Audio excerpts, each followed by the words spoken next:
Hujambo mpenzi mtazamaji wa The Sport Show, karibu kwenye uchambuzi wetu mwingine ukihusisha Simba dhidi ya KMC. Kabla tujaendelea, tafadhali na kuomba uweze kusubscribe YouTube channel yetu ili uendelee kuwa wa kwanza kabisa kupata habari zetu tunazokuwekea hapa, zikihusu habari za michezo za hapa Tanzania ama habari za ndani zaidi, pia na burudani kwa ujumla.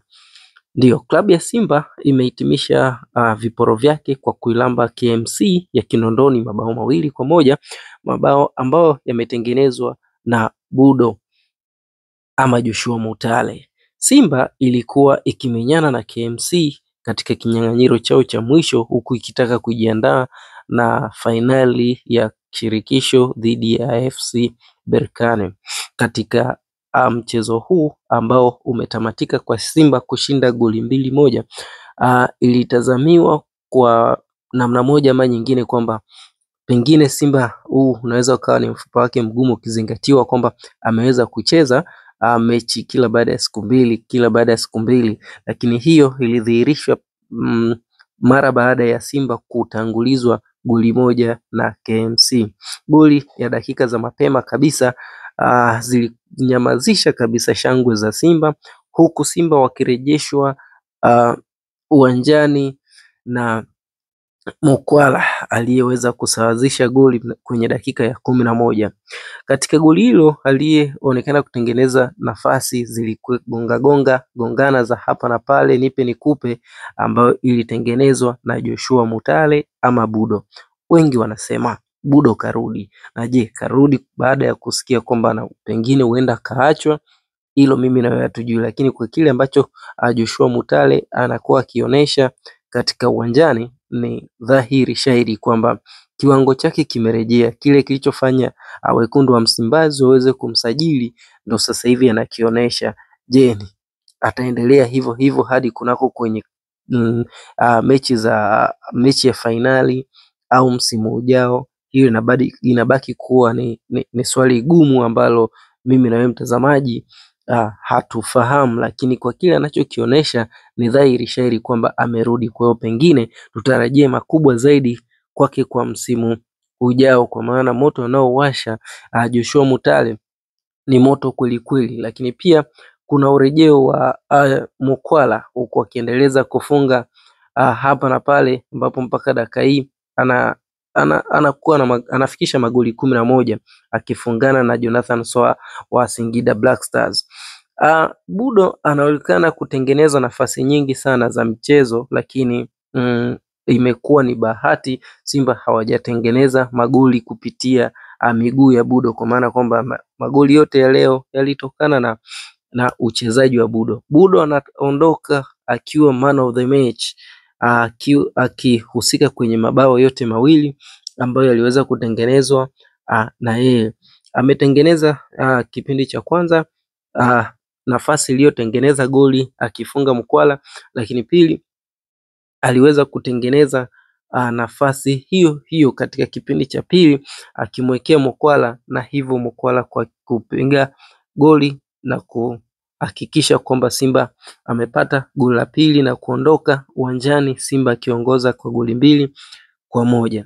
Mengi yametokea, lakini mpira ulikuwa burudani, mpira ulikuwa wa hapa na pale, lakini leo hatujaona kile ambacho wengi wamekilalamikia, isipokuwa kipindi cha kwanza ndo ziliongezwa dakika 5, lakini hazijawa na kelele kama ambavyo zilikuwepo katika mechi zilizosalia. Lakini dakika ya 90 pia ziliongezwa dakika 3 mpaka dakika hii hakuna huko mitandaoni ukipita huwezi ukaona malalamiko dhidi ya refa, malalamiko dhidi ya kuongezwa kwa dakika, lakini kubwa zaidi ni namna ambavyo Mutale anazidi kuzungumzwa. Mutale anakuwa ni Mutale, Mutale ni Mutale, Mutale anaamka, Mutale anawapa mashabiki kile wanachokitaka. Je, wewe unaona nini kwa Mutale? Unaweza ukatuandikia maoni yako hapa pia kuhusiana na kile ambacho nakiona, lakini tuzungumzie kitu kimoja kwamba hii ni rasharasha au je, hii ni mbinu mojawapo ya kuwapoteza wapinzani wa Simba ambao wapo wakifuatilia mwenendo wa Simba, kwa sababu Simba ilituma Berkane ilituma makachero kuja kuichunguza Simba, lakini Simba imekuwa haitabiriki kwenye kikosi.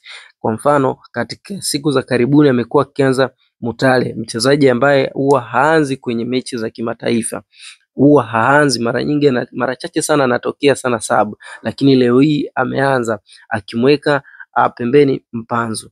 Je, ni ni mbinu za kocha Faldu kuhakikisha Berkane wasiisome Simba? Mimi na wewe hatujui, lakini kikubwa zaidi hii inawarejesha kwenye mbio za ubingwa.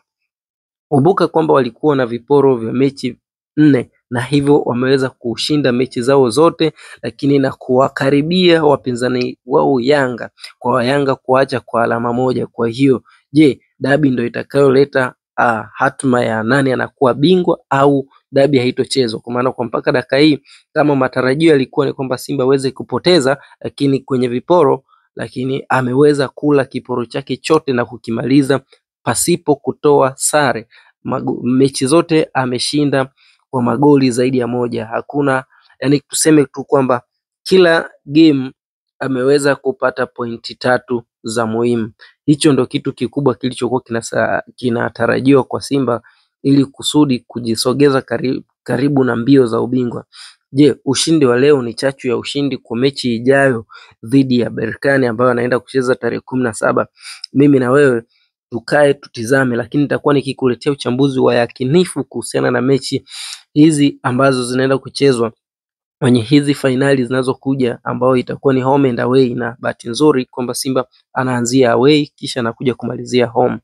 Lakini habari kubwa ni kwamba kwa Mkapa pia pameweza kufunguliwa na kwamba uwanja upo tayari kwa Simba, kwa Simba wenyewe washinde wenyewe. Kubwa zaidi ambalo Simba alikuwa analalamikia ni kuhusu meneja wa uwanja, lakini leo hii meneja wa uwanja wa Simba meneja uwanja wa Mkapa amebadilishwa, hivyo kuteuliwa mtu mwingine tofauti na yule ambaye alikuwa akisimamia ule uwanja. Je, hiyo ni nafasi ya Simba kuweza kufanya vizuri? Kumbuka kwamba dabi iliahirishwa kwa meneja wa uwanja kuweka ngumu na kusababisha dabi isichezwe, lakini leo hii meneja wa uwanja amebadilishwa. Hiyo pia inaweza ikawa ni chachu mojawapo ya Simba kuweza kufahidi ile hali ya kucheza nyumbani. Kubwa zaidi, uwanja wa Mkapa uko tayari kwa ajili ya mechi na Berkane kwenye raundi ya pili ya fainali itakayochezwa tarehe 25 ya mwezi huu wa 5. Hiyo ni habari moja kubwa zaidi katika michezo, hasa upande wa Simba ambao imeweza kutokea siku ya leo. Tafadhali naomba uweze kusubscribe YouTube channel yetu, lakini pia ninaomba uweze kuacha comment yako hapa. Je, wewe unaonaje kama mdau wetu namba 1 na shabiki yetu namba 1? Naomba utupe maoni yako, lakini pia naomba uweze kushare hii YouTube channel yetu iweze kufikia watu wengi zaidi na zaidi na zaidi. Lakini kubwa zaidi pia usiache kulike, comment na kusisitiza zaidi, kwa sababu utakapofanya hivyo utakuwa umetisha sana na utakuwa sehemu ya familia.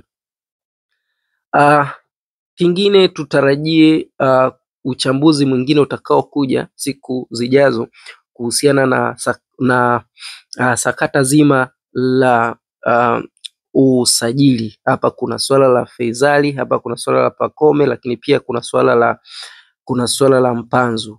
Kwa hiyo kaa karibu nami, kaa karibu na hii page ili usiweze kukosa huo uchambuzi. Asante na wakati mwingine tena.